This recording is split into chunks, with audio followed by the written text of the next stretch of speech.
नमस्कार दोस्तों, स्वागत है अपनी YouTube channel top trending GK में। दोस्तों इस वीडियो में देखने वाले हैं यूपीएससी एग्जाम 27 नवंबर 2021 की सेकंड शिफ्ट में पूछे गए। यहाँ पर लगभग सारे सवाल जीके के मिल चुके हैं।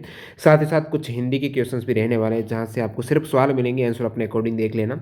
लेकिन जो जीके के सवाल वो एक्स्ट्रा फैक्ट सहित कवर होने वाले हैं। आने वाले शिफ्ट के लिए काफ़ी इंपॉर्टेंट वीडियो, तो वीडियो के अंत तक जरूर बने रहना। इसकी पीडीएफ फाइल आपको हमारे टेलीग्राम चैनल पर मिलने वाली है। जिन भी कैंडिडेट ने टेलीग्राम चैनल ज्वाइन नहीं किया है, लिंक डिस्क्रिप्शन बॉक्स में क्लिक करके ज्वाइन कर सकते हो। बाकी यदि आप प्रीवियस ईयर में पूछे गए एक्स्ट्रा फैक्ट सहित जीके के क्वेश्चंस की पीडीएफ फाइल डाउनलोड करना चाहते हो तो हमारी वेबसाइट विजिट कर सकते हो।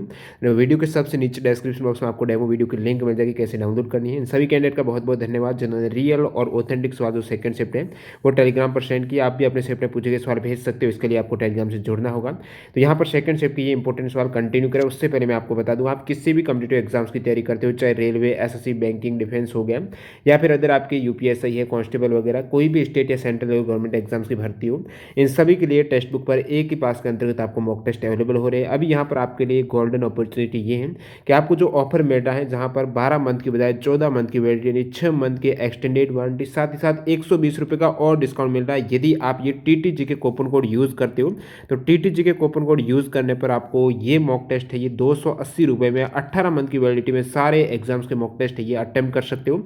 इसके लिए आप टेक्स्ट बुक ऐप या वेबसाइट दोनों पर ये कूपन कोड अप्लाई हो जाएगा टीटीजी के। तो इस अपॉर्चुनिटी का जरूर लाभ उठाना। सेम एग्जाम पैटर्न या फिर डैशबोर्ड पर आधारित यहाँ पर आपको मॉक टेस्ट देखने को मिलते हैं। तो चलिए कंटिन्यू कर लेते हैं। जो आपकी सेकंड शिफ्ट में जीके के सवाल पूछे गए हैं, फेसबुक की स्थापना कब हुई सभी को पता है। प्रीवियस शिफ्ट में मैंने एक्स्ट्रा फैक्ट बताया था, जब आपके ट्विटर की स्थापना का पूछा गया था उसमें मैंने फेसबुक, व्हाट्सएप हो गया, लिंक्डइन वगैरह सारे बताए थे।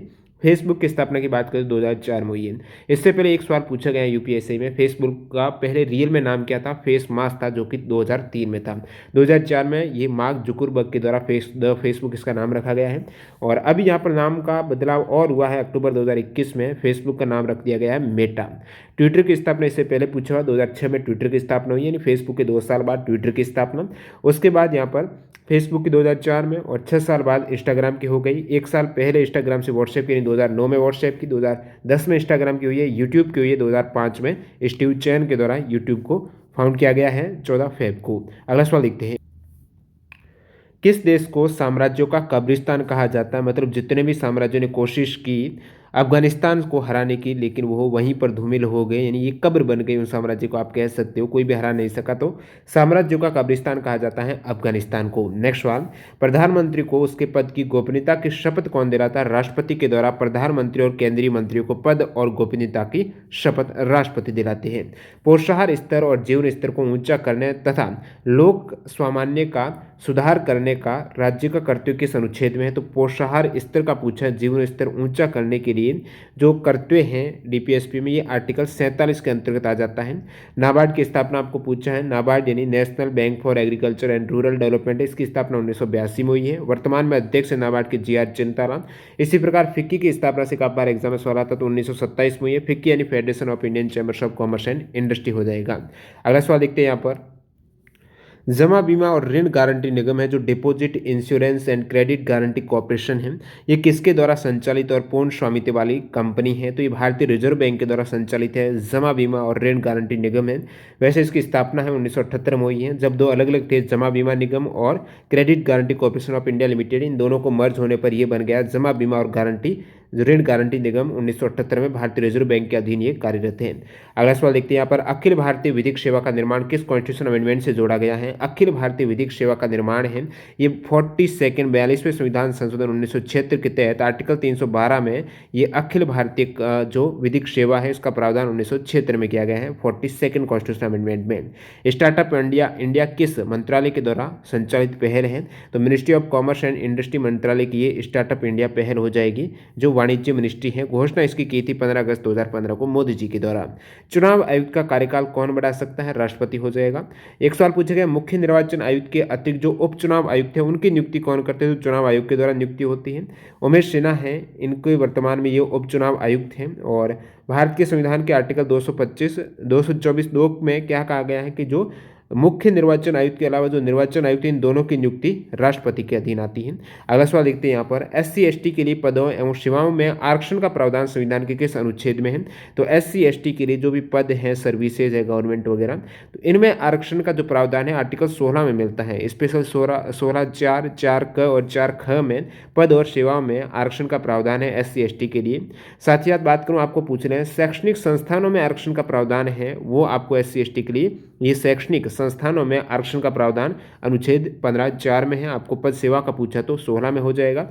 बाकी यदि आपको SC/ST के लिए आरक्षण का पूछ ले, पंचायतों में SC/ST के लिए सीटों के आरक्षण का उपबंध किस आर्टिकल में है? तो 243(घ) में याद रखना है। और पूछ ले लोकसभा में SC/ST के लिए सीटों का आरक्षण है तो वो 330 में है। ये पूछ रहे कि विधानसभा में SC/ST के लिए आरक्षण का प्रावधान कौन से आर्टिकल में? 332 में। तो SC/ST के लिए रिजर्वेशन के सारे ये आर्टिकल कवर हो गए हैं। अगला सवाल देखते हैं, विश्व हिंदी का सचिवालय प्रीवियस सेट में भी आया था। वर्ल्ड हिंदी सेक्रेटेरिएट कहाँ पर है? मॉरिशस में है, फोनिक्स मॉरिशस में। और मैं बात करूँ विश्व हिंदी निदेशालय या फिर सचिवालय की, तो इसके वर्तमान में सदस्य देश कितने हैं? वर्ल्ड हिंदी सेक्रेटेरिएट के 5 सदस्यीय देश है, जो हैं मॉरिशस, फिजी, सूरीनाम, भारत और नेपाल है। वर्तमान में विश्व हिंदी सचिवालय का महासचिव है विनोद कुमार मिश्र। संविधान की प्रस्तावना में कौन सा शब्द नहीं है? तो प्रस्तावना में जो भी शब्द है आपको पता होना चाहिए, प्रीवियस बहुत से सेक्टर मैंने बताए हैं, इवन आपकी प्रथम पारी में भी ये सवाल पूछा गया है। तो ये जो भी शब्द पूरी प्रस्तावना आपको पता होना चाहिए। अगला सवाल देखते हैं, केंद्रीय सतर्कता आयोग की स्थापना कब हुई थी? केंद्रीय सतर्कता आयोग की स्थापना प्रथम सेट में भी था, सेकंड में भी आया है, 1964 में हुई है। किस समिति की सिफारिश पर? प्रीवियस सेट में आया, संथानम समिति की सिफारिश पर। नेक्स्ट यहाँ पर, उत्तर प्रदेश का राजकीय फूल या फिर आप कह सकते हो पुष्प क्या है? यूपी का राजकीय पुष्प है वो पलाश है। उत्तर प्रदेश का राजकीय पशु इससे पहले आया था बारहसिंगा है, स्वयं ढेर कह सकते हो। राज्य वृक्ष आ चुका है अशोक है। राज्य मछली आ सकती है, नेक्स्ट स्टेप में चीतल हो जाएगा। राज्य पक्ष भी आ चुका है, सार्स क्रेन हो जाएगा। अगला सवाल, नादिर शाह ने भारत पर कब आक्रमण किया था? ठीक है, इससे पहले मोहम्मद बिन कासिम का आक्रमण आया था, उसमें मैंने ये एक्स्ट्रा फैक्ट बताया था नादिर शाह वगैरह का। नादिर शाह ने आक्रमण किया था 1739 में। ठीक है, 1739 में मोहम्मद शाह के शासनकाल में नादिर शाह कहाँ से आए थे? ये भी आ चुका है प्रीवियस आपके UPSC में। ईरान से भारत पर आक्रमण किया था 1739 में। 1712 में भारत पर आक्रमण किया था मोहम्मद बिन कासिम ने। ठीक है, और 326 में आक्रमण किया था सिकंदर है, सिंधु नदी को पार करके तक्षशिला की ओर आगे बढ़े और भारत पर आक्रमण किया था 326 में महान सिकंदर। तैमूर या टैमरलन की बात करें तो इनके द्वारा 1398 AD में भारत पर आक्रमण किया गया था। ये भी इंपॉर्टेंट है, जरूर याद रखना। अगला सवाल देखते हैं, हिंदी भाषा का उत्थान एवं प्रचार प्रसार किस अनुच्छेद में वर्णित है? तो हिंदी भाषा के विकास के लिए इससे पहले भी आया था आर्टिकल 351 में ये वर्णन मिलता है कि संघ का कर्तव्य होगा कि वह हिंदी भाषा का प्रसार करें। 1919 में भारत शासन अधिनियम के समय वायसराय कौन थे? ठीक है, तो इसे मॉन्टेग्यू चेम्सफोर्ड सुधार बोलते हो आप 1919 के भारत शासन अधिनियम को। तो उस समय देखिए नाम से स्पष्ट है, मॉन्टेग्यू और चेम्सफोर्ड 2 व्यक्ति है, जिसमें लॉर्ड चेम्सफोर्ड ये वायसराय थे और सचिव थे एडविन सैमुअल मॉन्टेग्यू। दहेज को किस धारा के तहत परिभाषित किया गया है? कुछ स्टूडेंट बता रहे हैं कि दहेज हत्या से संबंधित IPC की धारा, जो फर्स्ट स्टेप में भी था और सेकंड में भी आया है दहेज की धारा से। दहेज हत्या से संबंधित धारा हो जाएगी 304B है। बाकी दहेज की डेफिनेशन यदि आपको पूछी गई तो वो दहेज निषेध अधिनियम 1961 की धारा 2 में दहेज को परिभाषित किया गया है। और दहेज से संबंधित अन्य इंपॉर्टेंट में बात करूं तो दहेज के लिए उत्पीड़न करने पर भारतीय दंड संहिता की धारा है 498A, जो कि पति और उसके रिश्तेदार या फिर संपत्ति अथवा कीमती वस्तुओं के लिए अवैधानिक मांग के मामले से संबंधित है। 498A वाला जो सेक्शन है इसके अंतर्गत 3 साल की कैद है। और इसी प्रकार दहेज में 406 की धारा भी लागू होती है, जिसमें लड़की के पति और ससुराल वालों के लिए 3 साल की कैद और जुर्माने का प्रावधान है। क्या है कि लड़की का जो स्त्री धन रहता है उसे सौंपने से मना कर दे कि वो आपको लड़की को नहीं दे सकते उस केस में। विच अथॉरिटी कंडक्ट्स इलेक्शन फॉर ग्राम पंचायत? तो ग्राम पंचायत के इलेक्शन है वो किसके द्वारा आयोजित किए जाते हैं? ग्राम पंचायत के चुनाव है वो पंचायती राज के स्टेट इलेक्शन कमीशन है, राज्य चुनाव आयोग के द्वारा किए जाते हैं। अस्पृश्यता का अंत कौन से आर्टिकल में है? 17 में है, सभी को पता है, फिर सभी सेट में ये आया हुआ सवाल है। मोटर वाहन एक्ट के तहत शराब पीकर गाड़ी चलाने पर जुर्माना है, बहुत बार बताया 10,000 रुपये जुर्माना है यदि आप शराब पीकर ड्राइविंग करते हो। बिना परमिट इसमें भी 10,000 है, ये भी आ चुका है। सीट बेल्ट पर 1,000 रुपये याद रखना है। दुपहिया वाहनों पर 2 से ज़्यादा सवारी 1000 रुपये, हेलमेट नहीं पहनने पर 1000 रुपये है, इमरजेंसी वाहनों को रास्ता नहीं देते हैं तो आपको 10,000 का जुर्माना देना पड़ सकता है, बिना डीएल के 5,000 का जुर्माना है, और लाइसेंस रद्द है फिर भी डीएल ड्राइविंग करे तो 10,000, ओवर स्पीड पर 2,000 है, खतरनाक ड्राइविंग करने पर 5,000, शराब पीकर आ गया 10,000, ड्राइविंग के दौरान मोबाइल फोन तो 5,000 का जुर्माना याद रखना आ सकता है। नेक्स्ट स्टेप पे इंपॉर्टेंट है, ड्राइविंग के लिए मोबाइल फोन पर 5,000 का जुर्माना, और बिना परमिट आ चुका है, गाड़ियों की ओवरलोडिंग पर 20,000, उसके अतिरिक्त यहाँ पर प्रति टन 2,000, बिना इंश्योरेंस के 2,000 का जुर्माना है, नाबालिग गाड़ी चलाते तो 25,000 का जुर्माना और 3 साल को जो सजा भी है यहाँ पर। सीआरपीसी जो दंड प्रक्रिया संहिता की धारा है 50 का पूछा है, सीआरपीसी की धारा 50 किससे संबंधित है, तो गिरफ्तार किए गए व्यक्ति को गिरफ्तारी के आधार और जमानत के अधिकार की इत्तला दी जाना चाहिए, ये धारा 50 है। प्रथम विश्व हिंदी सम्मेलन कहाँ पर हुआ है, नागपुर में 1975 में हुआ था, 10 जनवरी को, इसलिए विश्व हिंदी दिवस मनाया जाता है 10 जनवरी को। वित्तीय या आर्थिक आपातकाल लगाने का प्रावधान किस आर्टिकल में, तो आर्टिकल 360 में है, वित्तीय आपातकाल 352 में है, राष्ट्रीय आपातकाल आर्टिकल 356 में है, राज्य में जो राष्ट्रपति शासन रहता है। तो वित्तीय आपातकाल अब तक भारत में एक बार भी नहीं लगा है, प्रीवियस सेट में आया था, कितनी बार लगा है, एक बार भी नहीं लगा है। और ये जो इसके प्रावधान है आपातकाल के प्रावधान, वो संविधान के कौन से भाग में, ये आपको पूछ रहे हैं, तो आप कहेंगे भाग 18 में है आपातकाल से संबंधित प्रावधान। और फिर यहाँ पर देखते हैं एफआईआर की प्रक्रिया किस सीआरपीसी की धारा में, इससे प्रीवियस सेट में भी आया हुआ सवाल है यानी यूपीएससी में, तो ये 154 वाली धारा पूछी है आपको, सीआरपीसी की धारा 154 है, जिसमें एफआईआर संज्ञेय अपराध होने पर दर्ज की जा सकती है। नेक्स्ट वाला देखते हैं किस नीति निर्देशक तत्व में विदेश नीति का वर्णन मिलता है, तो आर्टिकल 51 से पूछा गया है, जो कि विदेश नीति का वर्णन शांतिपूर्ण सह अस्तित्व तथा अंतर्राष्ट्रीय मंच निर्णय पर आधारित है। तो जो अंतर्राष्ट्रीय शांति पर आधारित आर्टिकल 51 विदेश नीति का आपको डीपीएसपी पूछा है। राम जन्मभूमि कहाँ पर, श्री राम का जन्म अयोध्या में हुआ है। बॉम्बे ब्लड ग्रुप किसे कहते हैं, तो एचएस ब्लड ग्रुप है, जो बहुत रेयर पाया जाता है, इसे बॉम्बे ब्लड ग्रुप कहा जाता है। 1952 में ये वाईएम भिंडे के द्वारा पहली बार बॉम्बे में से खोजा गया है 1952 में। नेक्स्ट बार पंचायती राज के लिए कानून बनाने का अधिकार किसके पास है, पंचायती राज के लिए कानून बनाने का अधिकार है राज्य के पास, क्योंकि राज्य सूची का विषय है पंचायती राज, इसलिए राज्य के अधीन आ जाएगा। अगला सवाल लिखते हैं यहाँ पर, उत्तर प्रदेश पुलिस का सबसे बड़ा अधिकारी कौन होता है, यानी किसी भी राज्य की पुलिस का सबसे बड़ा अधिकारी वो डीजीपी होते हैं, डायरेक्टर जनरल ऑफ पुलिस होते हैं, और बाकी उसके बाद होते हैं additional director general of police. और फिर यहाँ पर थर्ड रैंक रहती है इंस्पेक्टर जनरल ऑफ पुलिस, यानी आईजी थर्ड रैंक पर, चौथे स्थान पर डिप्टी इंस्पेक्टर है, उसके बाद एसपी वगैरह आते हैं। हिंदी दिवस कब मनाते हैं, 14 सितंबर को मनाया जाता है हिंदी दिवस, क्योंकि 14 सितंबर 1949 को संविधान सभा ने हिंदी को राजभाषा का दर्जा दिया है। अगला सवाल देखते हैं यहाँ पर, सुप्रीम कोर्ट के न्यायाधीश की सेवानिवृत्त आयु पूछा है, ठीक है, सुप्रीम कोर्ट के न्यायाधीश की सेवानिवृत्त आयु रहती है वो 65 साल रहती है। इससे पहले पूछा था हाईकोर्ट के न्यायाधीशों की सेवानिवृत्त आयु, जिसमें मैंने सुप्रीम कोर्ट का बताया था आपको, तो 62 वर्ष रहती है हाईकोर्ट के लिए सेवानिवृत्त आयु। साइबर आतंकवाद के लिए दंड का प्रावधान आईटी एक्ट की किस धारा के तहत है, ये प्रीवियस मैंने एक्स्ट्रा फैक्ट में बताया था जब आपकी पूछा गया था, चोरी वगैरह की जो धारा हो जाती है साइबर अपराध के अंतर्गत, तो साइबर आतंकवाद के लिए दंड का प्रावधान है 66F में। कौन सी धारा, 66F में है, इसमें आजीवन कारावास की सजा है। और स्टूडेंट बता रहे हैं किस प्रकार की सजा का प्रावधान है, तो ये आजीवन कारावास आपको करना था।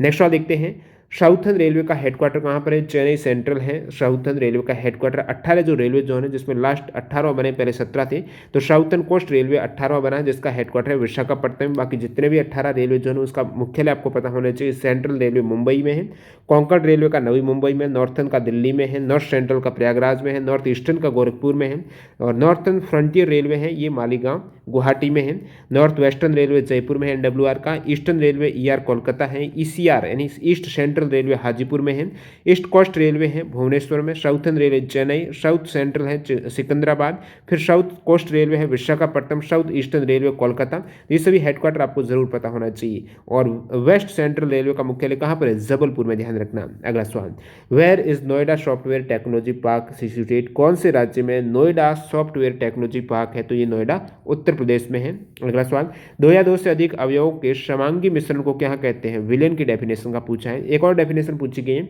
पॉपुलेशन डेंसिटी जो जन घनत्व है, जनसंख्या घनत्व किसे कहते हैं, इससे रिगार्डिंग, तो प्रति इकाई क्षेत्रफल में रहने वाले लोगों की संख्या है, जैसे प्रति वर्ग किलोमीटर में कितने लोग रहते हैं, वो उसका जनसंख्या घनत्व।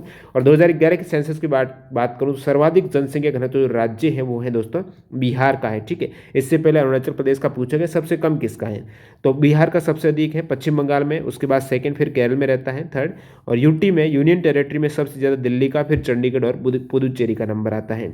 माइक्रोसॉफ्ट पर्सनल माइक्रोसॉफ्ट जो असिस्टेंट का नाम है, जैसे इससे पहले पूछा गया था आपकी एप्पल का असिस्टेंट सिरी है, अमेजन का नहीं, सैमसंग का पूछा गया था, एप्पल का पूछा गया। अभी आज माइक्रोसॉफ्ट का आपको असिस्टेंट पूछा है।